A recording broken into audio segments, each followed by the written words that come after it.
Donc, dans la précédente vidéo, je vous ai montré comment faire une analyse de données, somme toute, de base en utilisant les filtres, en utilisant des formules telles que sum, average et median.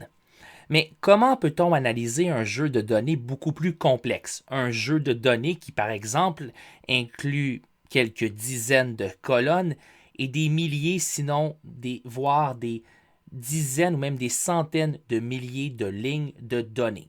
Eh bien, c'est ce qu'on va voir avec ce jeu de données comme exemple. Il est en anglais. À ma connaissance, il n'existe pas sur la page française du portail de données ouvertes de la ville d'Ottawa. Alors, on va utiliser ce jeu de données qui s'appelle 2020 Monthly Service Requests. C'est un jeu de données qui est mis à jour, somme toute, fréquemment et qui comporte la liste des appels faits au service 311. Et je dis appel, mais il est également possible pour les gens d'envoyer un courriel ou d'envoyer une demande à travers le site de service, libre-service de la ville d'Ottawa.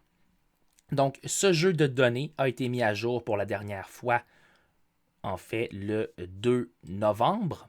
Ça dit il y a 5 jours, ce qui veut dire que ça fait effectivement depuis le 2 novembre. Donc, déjà, les données concordent. On va venir ici sur More et ça nous dit que le jeu de données offre un résumé des requêtes de services qui nécessitaient une action de la part des employés municipaux. Les données sont présentées par quartier et montrent le département municipal responsable pour la requête et le service qui a été requis. Les demandes de service peuvent être envoyées par des citoyens, soit en appelant au centre de service 311, en se rendant dans l'un des centres de service aux clients, en envoyant un courriel au 311 ou encore en utilisant le portail libre-service en ligne. Autre note digne de mention, sous Accuracy, ici, on voit que la ville nous dit attention. Le système a été mis à jour en 2016 pour extraire les données, pour les mettre à jour, ce qui veut dire que les données depuis 2016 sont peut-être plus fiables qu'avant.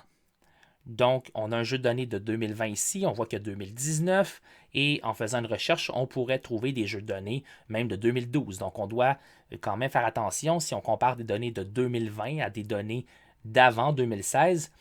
Il est possible que ça ne concorde pas. Et on voit ici que le jeu de données est mis à jour chaque mois. Donc, ça va. Ça me semble être un jeu de données crédible, valide, fiable. On va le télécharger en cliquant sur Download. Et on a une feuille XLSX qui s'est téléchargée ici. Donc, c'est bon. Je vais fermer l'onglet. On va maintenant venir dans un tableur Excel. Il est déjà populé et je l'ai déjà préparé pour diverses raisons. Je vais les expliquer dans un instant, mais disons que vous voulez vous-même importer le jeu de données. Eh bien, à ce moment-là, vous allez cliquer sur Fichier, Importer. Vous allez venir sur Mon disque. Une fois que la fenêtre va apparaître, c'est un petit peu lent des fois, vous allez tout simplement cliquer sur Téléverser plutôt que Mon disque. Vous allez venir ici, télécharger un fichier et vous allez tout simplement cliquer sur Ouvrir et ensuite sélectionner, vous allez l'ouvrir. Je vais l'annuler dans le cas présent. Il est déjà là. J'ai préparé le jeu de données déjà pour diverses raisons. Tout d'abord, il était somme toute très propre. Par contre, dans la section des quartiers ici, il y avait quelques incongruités. Par exemple, le nom du quartier avec le numéro du quartier dans certains cas, dans d'autres cas seulement le nom du quartier. Donc j'ai uniformisé le tout et le jeu de données comporte également 233 130 lignes, ce qui fait qu'il est somme toute très lourd à charger. Plutôt que de vous faire patienter pendant 5 minutes en regardant la vidéo, j'ai déjà fait ce processus. Donc voilà pour ce qui est des raisons, là, à savoir pourquoi il est déjà prêt. Je pourrais, comme dans la vidéo précédente, utiliser les filtres, mais ça reste très complexe. Donc ce qu'on va faire dans cette vidéo, comme le nom de la vidéo, le titre de la vidéo l'indique, c'est qu'on va utiliser des tableaux croisés dynamiques. Donc je vais tout sélectionner. Je vais venir dans Données et je vais cliquer sur Tableau croisé dynamique ici. Nouvelle feuille et je vais créer un nouveau tableau. Un tableau croisé dynamique est en fait un nouveau jeu de données qui est lié au jeu de données original. Et c'est un jeu de données qui est dynamique, comme son nom l'indique, et non destructif, c'est-à-dire qu'il ne va pas effacer nos données d'origine qui se trouvent dans cette feuille du tableur ici. Il va simplement aller chercher les données et nous permettre de jouer avec en utilisant les onglets et les filtres ici sur la droite. Donc, la première chose qu'on va faire, c'est qu'on va populer notre jeu de données. Je vais cliquer sur Ligne tout d'abord et je vais cliquer sur Subject. Et là, je vais avoir, vous avez la barre de progression ici, j'ai maintenant 13 lignes au total. Si on enlève la première qui comporte mes titres de colonne et le grand total, on a donc 11 valeurs. Ce qui veut dire qu'il y a 11 départements municipaux qui peuvent recevoir des requêtes de service. En fait, il y en a 10 départements parce qu'on a miscellaneous, donc ce sont des demandes diverses. Ça s'appelle Subject. Le jeu de données est bilingue puisque les services, la raison et le type sont de façon générale bilingues. Il y a seulement pour ce qui est des canaux que c'est en anglais, mais on peut quand même très bien comprendre. Là, c'est somme toute très simple. La deuxième chose que je vais faire maintenant, c'est que je vais ajouter des valeurs. Et encore là, je vais venir ici, ajouter. Et il est normal que ça soit lent, on a quand même plus de 200 000 lignes de données. Et je vais encore sélectionner Subject. Et là, la valeur, c'est count et, par défaut. Je vais venir élargir cette colonne-là, élargir celle-ci. Et là, ce que ça veut dire, avec count et dans les valeurs, c'est que chaque fois que le système dans la colonne A, Subject, tombe sur Bylaw Services, il compte une fois. Donc, on a 50 189 requêtes au 3A1 depuis le début de l'année 2020 qui ont été faites au service des règlements municipaux. 2713 requêtes qui ont à voir avec la ville, et etc. Donc, déjà là, on a un jeu de données un peu plus simple à comprendre. Et ce qu'on pourrait même faire, si on voulait créer, par exemple, une infographie de base en pointe de tarte pour montrer la répartition des appels, je pourrais simplement copier ça et le coller dans Data Wrapper et générer à partir de ça mon infographie sans en avoir à faire là, aucune autre manipulation. Une autre chose qu'on peut faire, c'est que plutôt que d'avoir ici Subject dans les valeurs, je vais venir mettre Type. Donc, je vais venir ici. Et là, maintenant, je vais avoir les types d'appels encore une fois. Et ça vient de faire la même chose. Pourquoi est-ce que ça vient de faire la même chose? Bien parce que ce que ça compte, en fait, c'est chaque fois qu'on trouve une occurrence. Donc, là, c'est pratique. Vous voyez qu'on peut pas mal utiliser n'importe laquelle des colonnes dans le cas présent de ce tableur-là, ici d'origine 2020. Il va revenir, attention.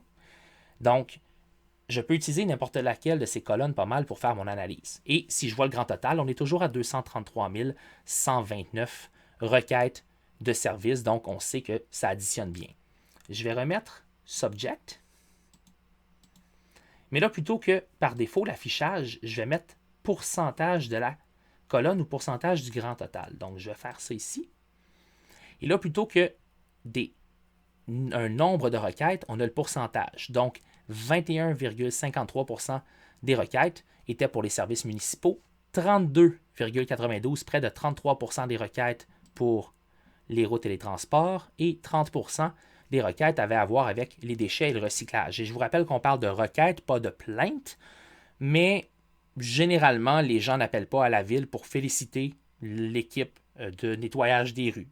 Il est possible que les gens le fassent, mais généralement, une requête sous-entend qu'il y a peut-être un problème ou en tout cas que quelqu'un avait une question par rapport à un service. Donc, voilà pour ce qui est de la première manipulation. Je vais réinitialiser le tableau. Et vous avez la barre de progression ici. Donc, la barre de progression nous indique que le tableau se remet à zéro ou que l'opération est en train de s'effectuer. On va maintenant choisir de nouveaux éléments à manipuler. Donc, je vais revenir dans Ligne et je vais choisir Subject. Donc, mes lignes sont ici. Et là, la valeur qu'on va mettre ici va être le type. Et ce que je vais faire plutôt que count et, donc chaque fois qu'il y a une occurrence, on va mettre compte unique. On va compter seulement les valeurs différentes. Et là, ce que ça fait, c'est que ça nous dit qu'il y a 148 types d'appels différents, de raisons différentes pour lesquelles les gens ont peut-être appelé là, les services municipaux. Je vous rappelle que raison et type sont des sous-catégories. Donc, on a le sujet, qui est le département. Ensuite, la raison. Puis des fois, c'est la même chose pour les règlements municipaux, par exemple. Ça peut être de façon générale ou une question d'ordre général ou ça peut être pour les animaux. Et ensuite, dans les animaux, on a des sous-catégories. Un animal perdu, un animal ou le fait que les gens ont trop d'animaux, etc. Donc, on a les types, les raisons. Donc, dans ce cas-ci, ce que je viens de faire, c'est que je calcule le nombre de types. Il y a donc 148 sous-catégories aux services municipaux. Puis, ces 148 catégories-là ou sous-catégories sont liées à d'autres catégories qui, elles, sont dans les valeurs. On peut venir ici mettre reason. Je pourrais même le mettre en haut comme ça. Les raisons. Et si je fais compte unique, comme ça, ça se réinitialise. Donc, on voit que dans les raisons, il y a 19 types de raisons différentes et 148 types de requêtes. Et là, c'est le jargon municipal. Ne me demandez pas l'explication ou la différence, à savoir qu'est-ce qu'une raison versus qu'est-ce que le type. Ce sont des sous-catégories. Mais l'important, c'est qu'en mettant compte unique ici, j'ai pu compter non pas le nombre d'occurrences, qui est count et, mais plutôt le nombre de valeurs différentes. Donc, on voit qu'il y a 75 raisons différentes pour lesquelles quelqu'un pourrait appeler le service 311 et 438 types donc de sous-catégories. Donc, on va encore une fois réinitialiser le tout et faire une autre manipulation.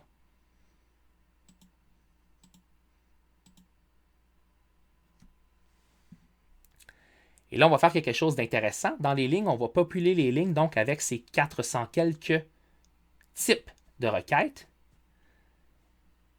Ça va nous donner la liste complète de tous les types de requêtes, les types. Et c'est plus facile parce qu'ici, ce serait très difficile à naviguer dans type. Alors là, on les a tous. Ce qui est intéressant, c'est si on remonte, le système est toujours un petit peu lent, donc on doit lui laisser du temps. C'est normal. Encore une fois, on a 200 000 lignes de données, un petit peu plus de 200 000. Donc, je vais venir sous C ici. COVID-19, tiens. Donc, on sait que depuis 2020, depuis le début de l'année, il y a eu des requêtes à la ville en lien avec la COVID. Donc, je vais revenir dans Valeurs. Je vais mettre type encore une fois. Et je vais simplement y aller avec compte unique. Et là, ça me dit qu'il y a eu 9283 appels ou requêtes au service 3.1. Puis là, je parle d'appels encore une fois. Ça peut être par courriel également, par le site Internet. Mais il y a eu plus de 9000 requêtes depuis le début de l'année faites à la ville pour des enjeux liés à la COVID-19. On pourrait encore une fois copier tout ça ou sélectionner les données qu'on veut, les réorganiser et en faire une analyse. Donc, l'idée des tableaux croisés dynamiques, c'est qu'on peut jouer avec les données à l'infini sans détruire le jeu de données original. Je vais réinitialiser le tout et on va faire une dernière analyse ensemble.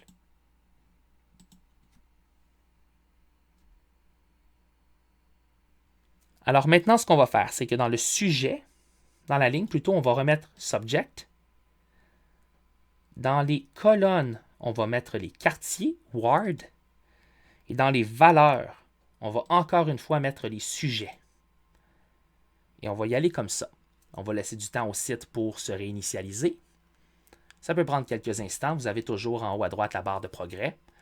Et là, ce qu'on voit maintenant, ce sont les différents départements auxquels les gens peuvent faire appel et les différents quartiers.